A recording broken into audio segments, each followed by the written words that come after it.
сургалтаа эхлэхээс өмнө явах одоо дүрм гэх юм уу те сургалтын арга барилаа бас ярилцъя.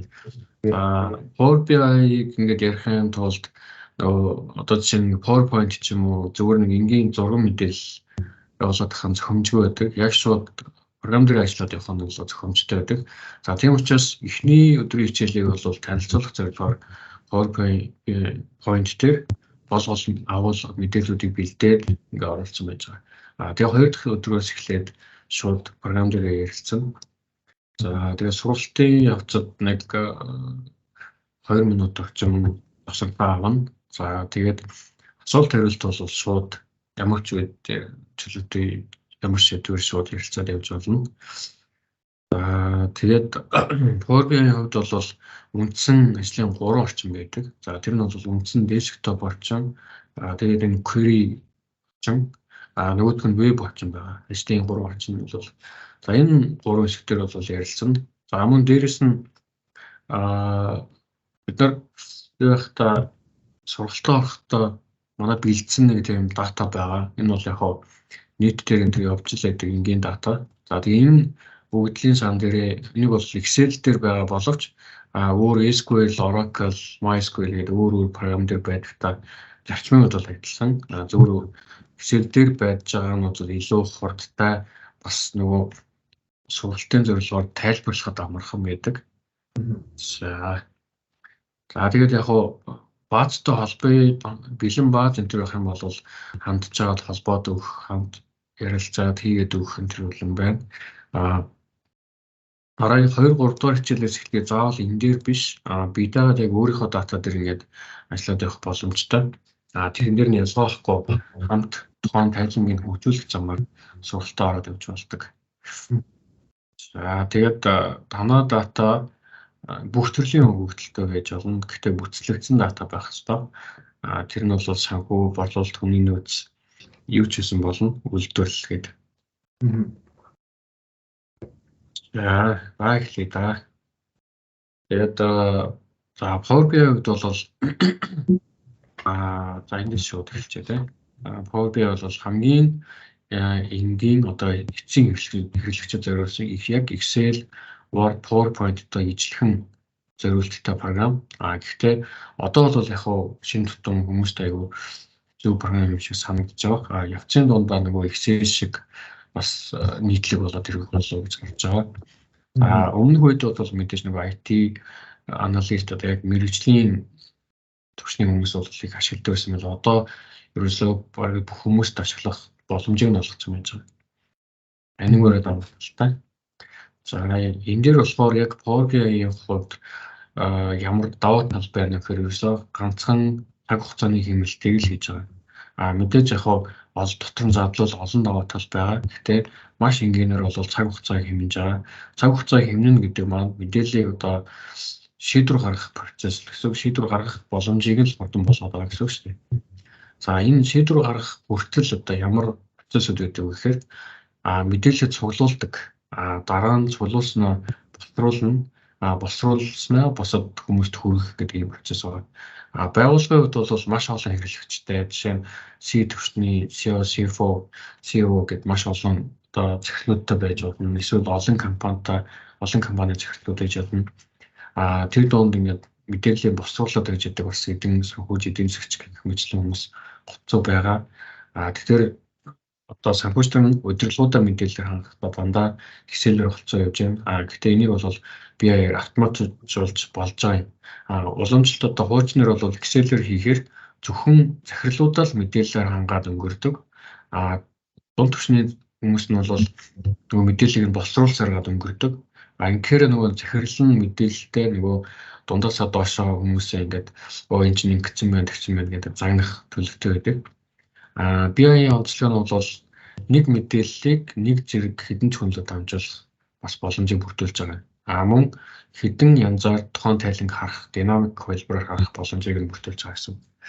За ингээд PowerBI маань даваа тал нь ерөөсөө энэ хараар саардлаар энэ цаг хугацаанд босруулахдаа буюу яг шийдвэр гаргахын өмнөх процесс нь бол ийм их цагаар зарцуулаад дүгнэлт гаргаад шийдвэр гаргаад бүр хяналтын хэсэг нь бол маш бага хугацаанд зохицуулаад байдаг гэсэн бол одоо энэ хугацаанд нисэргээр болоод буурсан.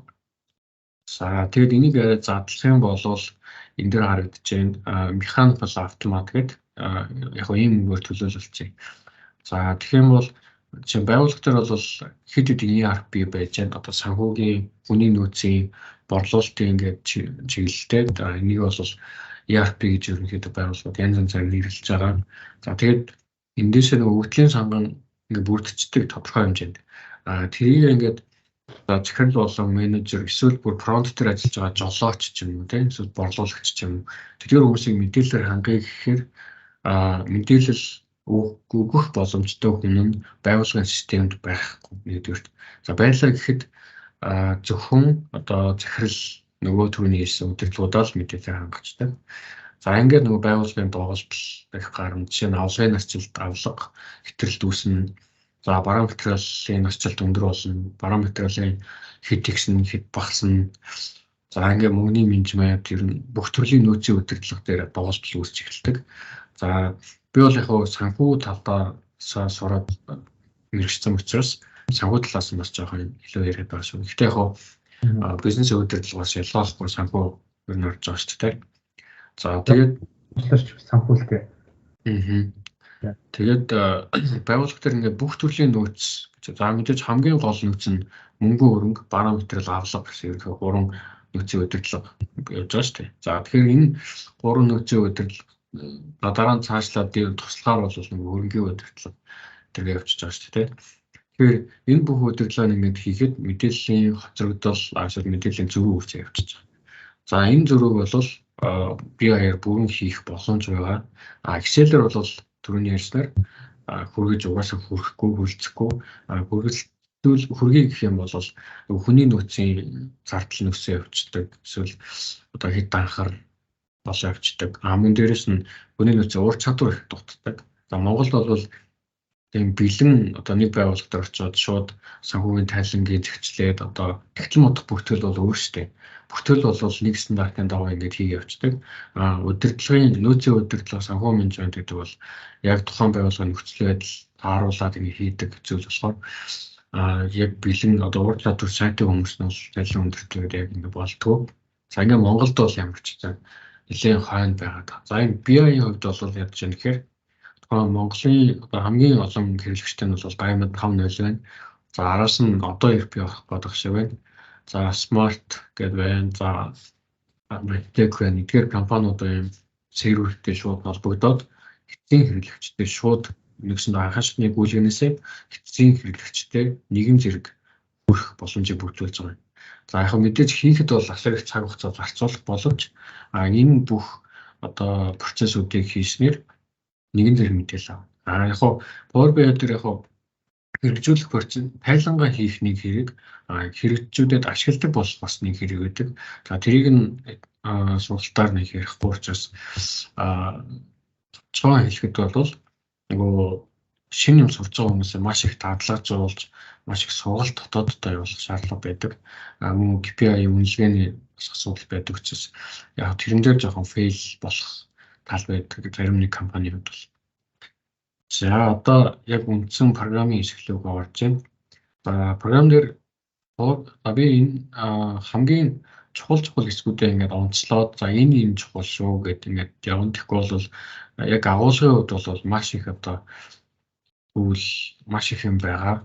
Тэндээс яг нэг ойролцоогоор 60-70% гэдэг би хасаж өгнө. Тэгэхгүй бол шаардлагагүй юм дээр их цаг алах эсвэл юу вэ гэдэг ингээд судлах гадах юм болно. За тийм учраас яг хэрэгтэйг нь онцлоод энэ чухал шүү гэдэг тэрийг бүр тоолоод явна хуудсуудаас.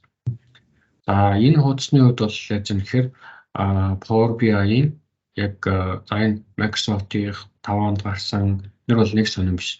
Хамгийн чухал нь болохоор DAX language. Ерөөсөө PowerBI-г илэрхийлж байгаа. PowerBI гэж юу юм бэ гэдгийг ерөөсөө DAX language буюу одоо Excel-ээр бол ярих юм бол функц гэсэн үг, томьёо гэсэн үг.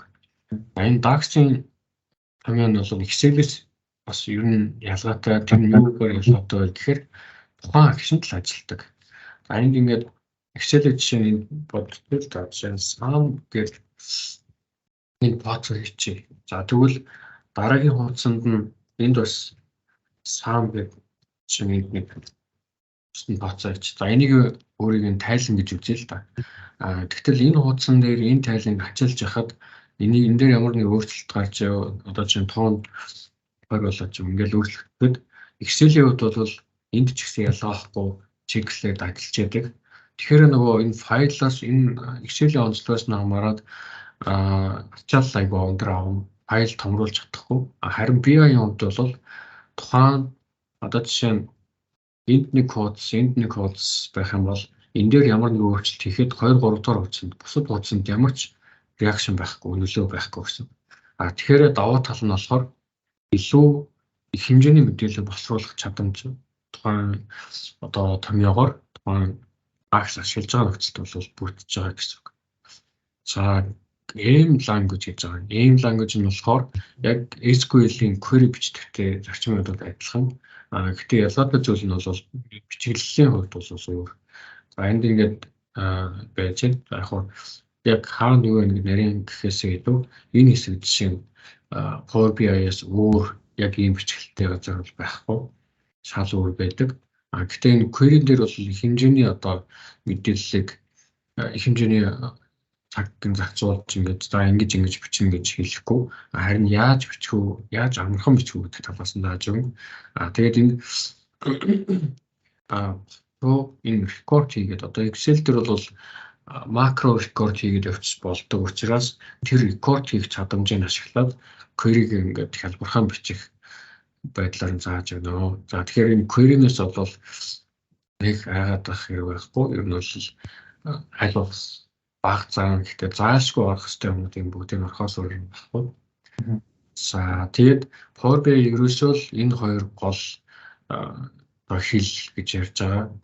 Энэ хоёроос бүрдэн. Гэхдээ PowerBI үндсэн бүтэц бол одоо бусад нэг SQL бүх төрлийн програмын хаад энэ байдаг шиг ялгаахгүй л адилхан модель үүсгээд тэгээд тэрэн дээр томьёо тооцоонуудаа бичээд ингэж явна.